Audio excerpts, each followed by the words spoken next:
Muchas veces no sabemos cómo lidiar con nuestra realidad. Es por eso que decidimos perdernos en la fantasía e imaginarnos en mundos donde somos invencibles. O al menos, esa es la primicia de Sucker Punch, película estrenada en el año de 2011 que sale de la mente de Zack Snyder y su amigo Steve Shibuya, la cual está fuertemente inspirada en Alicia en el País de las Maravillas, pero con una estética más oscura y digital. En este video exploraremos cómo una historia que parece confusa e incoherente a simple vista, en realidad puede tener mucho más sentido del que aparenta. Zack Snyder es un director, productor y guionista de cine estadounidense, el cual es conocido por realizar películas taquilleras de superhéroes, acción y ciencia ficción, principalmente basados en cómics o novelas gráficas. A lo largo de su extensa filmografía ha dirigido títulos que han dejado una fuerte huella en la cultura popular. Es muy posible que lo reconozcas por su trabajo en el universo cinematográfico de DC, donde dirigió Man of Steel, Batman vs Superman y Justice League. Ambientada en los años 50, la película narra la historia de Baby Doll, una joven que, tras la muerte de su madre, es internada por su padrastro en un hospital psiquiátrico, con la intención de que le practiquen una lobotomía. Para escapar de su dolorosa realidad, Baby Doll crea una serie de mundos imaginarios donde transforma el hospital en un bordel y se embarca en una misión para conseguir 5 objetos esenciales que podrían otorgarle la libertad. En estos escenarios surreales, llenos de batallas contra soldados zombies, dragones y otras amenazas, es acompañada por otras internas, Sweet Pea, Rocket, Blondie y Amber. Hoy en día vivimos en un mundo donde gran parte de nuestra cultura surge del entorno digital.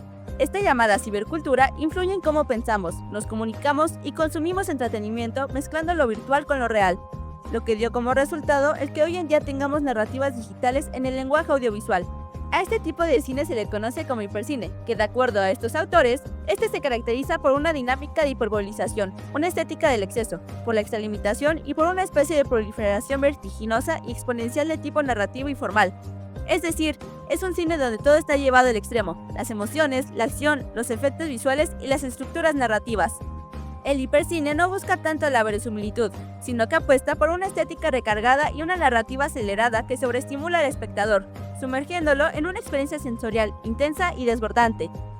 Esta influencia se nota en la forma en que Sucker Punch mezcla lo real con lo virtual y en su estética inspirada en los videojuegos, el anime y la cultura pop digital. Esto se hace más evidente con los cronosignos que contiene la película.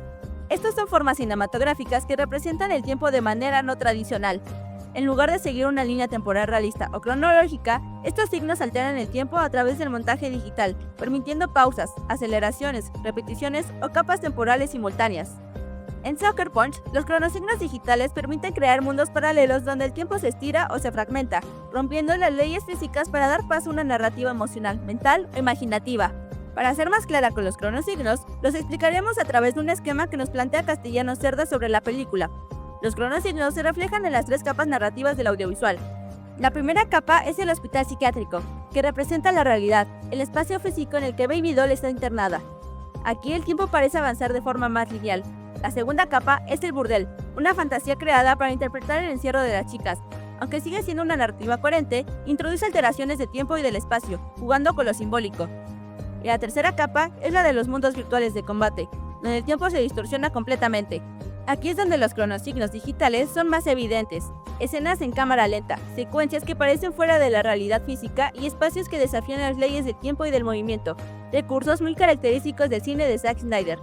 Esta capa expresa el interior emocional y mental del personaje, como si fuera una representación de su mente en lucha constante. Estas 3 capas están organizadas en horizontalidad, es decir, se desarrollan de forma paralela y se conectan entre sí. Esta división de capas puede entenderse como una narrativa multiforme, tal como la define Jalen Murray, una historia que presenta una situación en múltiples versiones, planos o realidades que, aunque parecieran excluyentes, conviven dentro de la experiencia narrativa, los cuales Daniel Tubau compara con la Holocubierta, un espacio de Star Trek en donde los usuarios pueden explorar múltiples realidades dentro de un mismo espacio narrativo. Esto se ve en las 3 capas narrativas que funcionan como realidades paralelas conectadas entre sí.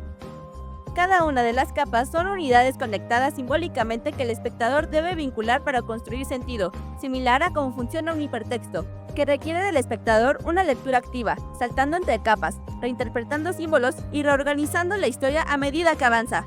Uno de los autores que nos pueden ayudar a comprender la construcción de este filme es Wardell y Thompson, quienes explican que una película, como toda obra artística, tiene una forma, es decir, un sistema donde los elementos están organizados de manera que se afectan entre sí y guían la experiencia del espectador. Esto se ejemplifica al saber que Baby Doll no es la verdadera protagonista.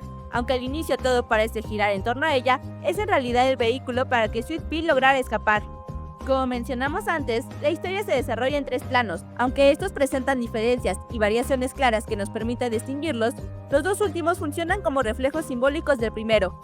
Al principio creemos que estos planos surgen de la imaginación de Baby Doll, especialmente el tercero, que parece ser una representación mental usada por ella para desconectarse durante los bailes hipnóticos en el burdel.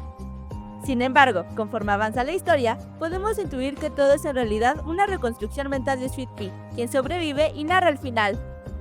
El segundo plano funciona como una metáfora del encierro, la explotación y el control, mientras que el tercer plano representa una versión idealizada de la lucha, donde las chicas aparecen como heroínas valientes capaces de enfrentar lo imposible. La relación simbólica entre planos se refuerza con la repetición de personajes. El caso más claro es con Blue, que en el mundo real es un enfermero abusivo y en el burdel es quien dirige el lugar. Lo mismo ocurre con otros personajes, e incluso con 2 que solo vemos al final junto a Sweet Pea, lo que refuerza la idea de que estos mundos imaginarios surgen de su mente.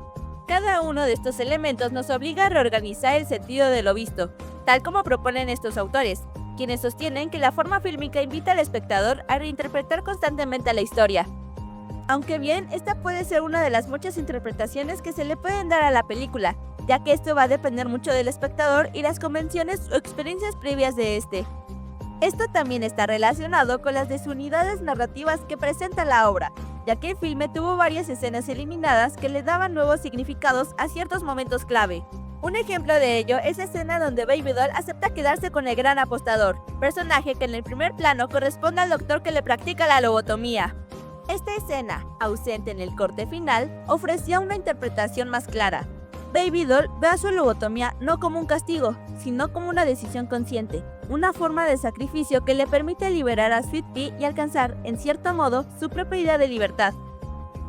Esta forma de narración se puede analizar y resumir desde la teoría de la diégesis de Genet a través de varios elementos clave.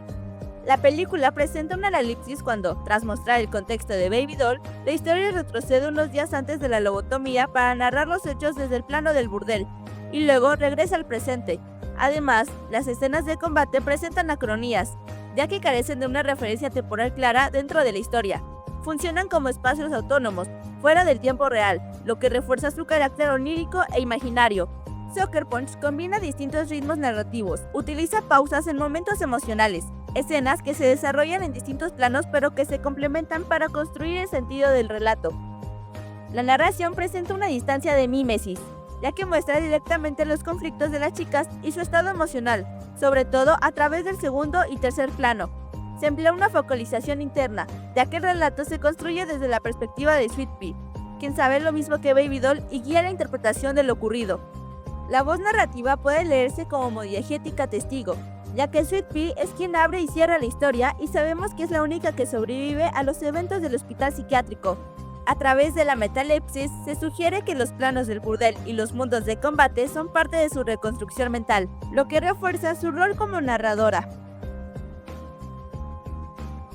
A lo largo de este análisis, hemos visto cómo Sucker Punch es una película que sale de lo convencional, lo que ha dividido opiniones, ya que existe un miedo constante hacia las nuevas formas narrativas que rompen con lo convencional.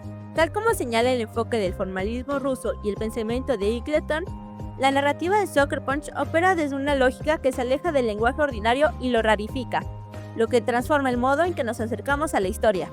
No se trata solo de lo que se cuenta, sino de cómo se cuenta, y esa forma de contar está cargada de ideología. En este caso, la película pone en evidencia el control y la opresión hacia las mujeres, tematizando cómo son reducidas a objetos de deseo y entretenimiento, particularmente dentro de ciertos sectores de la cultura geek, lo que la convierte en una experiencia transformadora. Como sugiere Dewey, el arte se realiza cuando esa interacción con el entorno se vuelve consciente, expresiva y significativa. Y eso es, precisamente, lo que busca esa película: provocar una vivencia profunda, estética y crítica en quien la observa.